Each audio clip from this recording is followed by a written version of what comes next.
CGPSC smart learning में आप सभी का बहुत बहुत स्वागत है। आज हम हिंदी से संबंधित मोस्ट इंपॉर्टेंट क्वेश्चनों को बताएंगे जो व्यापम की ओर से आयोजित होने वाले भर्ती परीक्षा में आने की 100% संभावना है। जहां से ही आपका 20 नंबरों की जो 20 क्वेश्चन हैं वो बनने वाले हैं और इसे से आने की संभावना है। तो फ्रेंड्स यहाँ पर 27 नंबर के प्रश्न में दिए गए हैं किस तिथि को हिंदी को राजभाषा बनाने का निर्णय लिया गया। ऑप्शन ए 15 अगस्त 1947, ऑप्शन बी 26 जनवरी 1950, ऑप्शन सी 14 सितंबर 1949, ऑप्शन डी 14 सितंबर 1950। तो इस क्वेश्चन का सही आंसर है ऑप्शन नंबर सी 14 सितंबर 1949 को हिंदी को राजभाषा बनाने का निर्णय लिए गए थे। फिर 28 नंबर के प्रश्न में है वर्ष 1955 ईस्वी में गठित प्रथम राजभाषा आयोग के अध्यक्ष कौन थे। Option A B G Kher, option B Suniti Kumar Chatterji, option C G B Pant, option D P Subbaroyan. तो आपको बताना है वर्ष 1955 में गठित प्रथम राजभाषा आयोग के अध्यक्ष कौन थे। तो हो जाएगा option number A B G Kher, यही करेक्ट आंसर है। फिर यहाँ पर 29वें नंबर के क्वेश्चन में है भारतीय संविधान की 8वीं अनुसूची में शामिल भाषाओं की संख्या है। Option A 14, option B 15, option C 18, option D 22। भारतीय संविधान की 8वीं अनुसूची में शामिल भाषाओं की संख्या हो जाएगा ऑप्शन नंबर डी 22, यही करेक्ट आंसर है। यानी कि भारतीय संविधान की 8वीं अनुसूची में टोटल 22 भाषाओं में वहाँ पर वर्णन है। हिंदी की आदि जननी है। Option A Sanskrit, option B Pali, option C Prakrit, option D Apabhramsha. तो आपको बताना है कि हिंदी की आदि जननी के नाम से किसे संबोधित किए जाते हैं। तो हो जाएगा संस्कृत को हिंदी की आदि जननी है, ऑप्शन ए संस्कृत। फिर यहाँ पर नेक्स्ट नंबर का क्वेश्चन में है 11वां विश्व हिंदी सम्मेलन वर्ल्ड हिंदी कॉन्फ्रेंस 2018 ईस्वी का आयोजन स्थल कहाँ था। यानी कि आपको बताना है कि जी जो 11वां विश्व हिंदी सम्मेलन हुआ था 2018 में वो कहाँ पर आयोजित किए गए थे। Option A Nagpur, option B Mauritius, option C London, option D New York. तो इसका सही आंसर हो जाएगा ऑप्शन बी मॉरिशस। जो वर्ल्ड हिंदी कॉन्फ्रेंस 2018 में हुए थे वो मॉरिशस में आयोजित किए गए थे। निम्नलिखित में से कौन भारोपीय परिवार की भाषा नहीं है। मराठी, गुजराती, मलयालम, हिंदी। तो आपको उस लैंग्वेज को फाइंड आउट करना है जो भारोपीय परिवार की या फिर भारोपीय परिवार की लैंग्वेज नहीं है।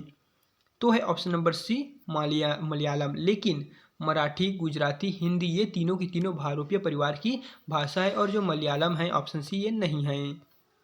फिर यहाँ पर नेक्स्ट क्वेश्चन है हिंदी दिवस किस दिन मनाए जाते हैं। ऑप्शन ए 11 जून, ऑप्शन बी 14 सितंबर, ऑप्शन सी 28 सितंबर, ऑप्शन डी 10 अक्टूबर। तो आपको बताना है हिंदी दिवस हिंदी लैंग्वेज डे कब मनाए जाते हैं। तो है ऑप्शन नंबर बी 14 सितंबर। 14 सितंबर को हिंदी दिवस मनाए जाते हैं।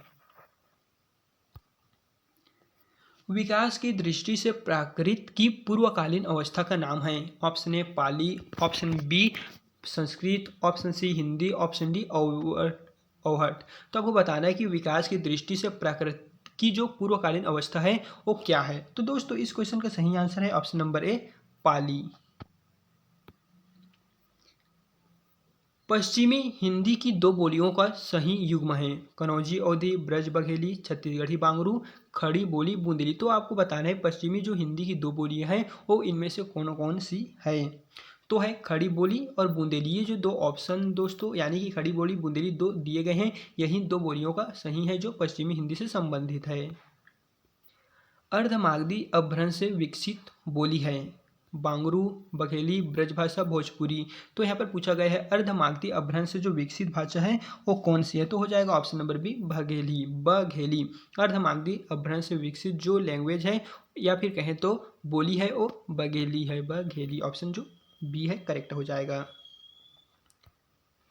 फिर यहाँ पर नेक्स्ट नंबर का प्रश्न है देवनागरी लिपि का सही विकास क्रम कौन कौन सा है। ऑप्शन ए गुप्त लिपि, ब्राह्मी लिपि, देवनागरी लिपि, नागरी लिपि। बी है नागरी लिपि, ब्राह्मी लिपि, गुप्त लिपि, देवनागरी लिपि। सी है ब्राह्मी लिपि, गुप्त लिपि, नागरी लिपि, देवनागरी लिपि। डी है गुप्त लिपि, नागरी लिपि, ब्राह्मी लिपि, देवनागरी लिपि। तो आपको बताना है कि जो नागरी लिपि का जो सही विकास क्रम है वो इन ऑप्शनों में से कौन सा है। तो दोस्तों हो जाएगा ऑप्शन नंबर यहाँ पर सी में दिए गए हैं, जैसा कि है ब्राह्मी लिपि पहला में आ जाएगा फर्स्ट में, गुप्त लिपि सेकंड में, नागरी लिपि थर्ड में और देवनागरी लिपि फोर्थ में।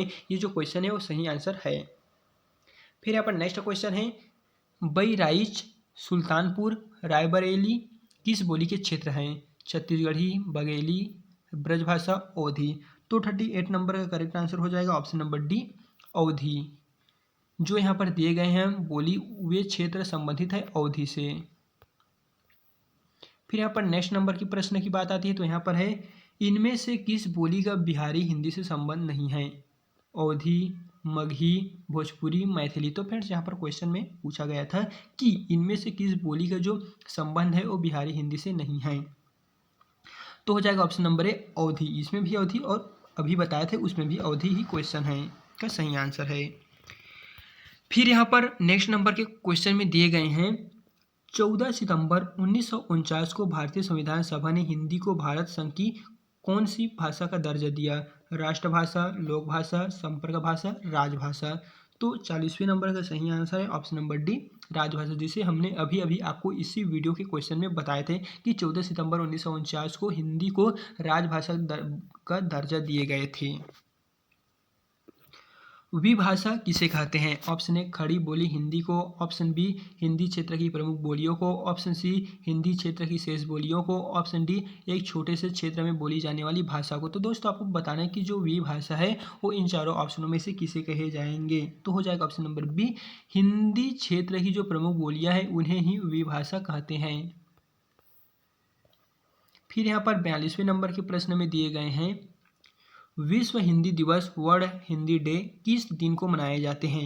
10 जनवरी, 10 फरवरी, 14 सितंबर, 14 नवंबर। तो दोस्तों इसका सही आंसर हो जाएगा ऑप्शन नंबर ए, 10 जनवरी। विश्व हिंदी दिवस 10 जनवरी को मनाए जाते हैं। फिर अब हम बढ़ते हैं नेक्स्ट क्वेश्चन की ओर, जहां पर नेक्स्ट क्वेश्चन में दिए गए हैं, इंसा अल्लाह खां द्वारा रचित रानी केतकी की जो कहानी है वो का दूसरा नाम है?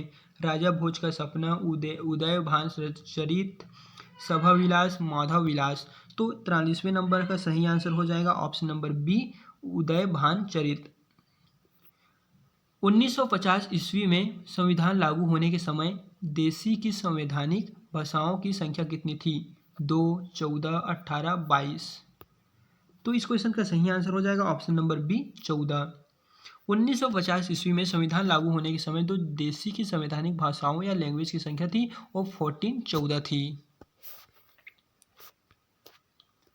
हिंदी पर सामाजिक संस्कृति के वहन का दायित्व संविधान के किस अनुच्छेद में निर्धारित है? Option A 343, option B 348, option C 349, option D 391। Sorry दोस्तों 51। तो इसका सही आंसर हो जाएगा ऑप्शन नंबर डी, 51, 351। हिंदी पर सामाजिक संस्कृति के वहन का दायित्व संविधान के किस अनुच्छेद में निर्धारित है? वह है ऑप्शन नंबर डी, 351। तो दोस्तों इस तरह हमने आपको मोस्ट इंपॉर्टेंट जो क्वेश्चन बनने वाले थे हिंदी लैंग्वेज, सामान्य हिंदी, जनरल हिंदी से संबंधित, उन सभी को हमने आपको इस वीडियो के माध्यम से बता दिए हैं। एंड अगर वीडियो पसंद आए तो वीडियो को लाइक करना ना भूलें। तो चलिए फिर मिलते हैं इसी तरह के नए नेक्स्ट वीडियो के साथ।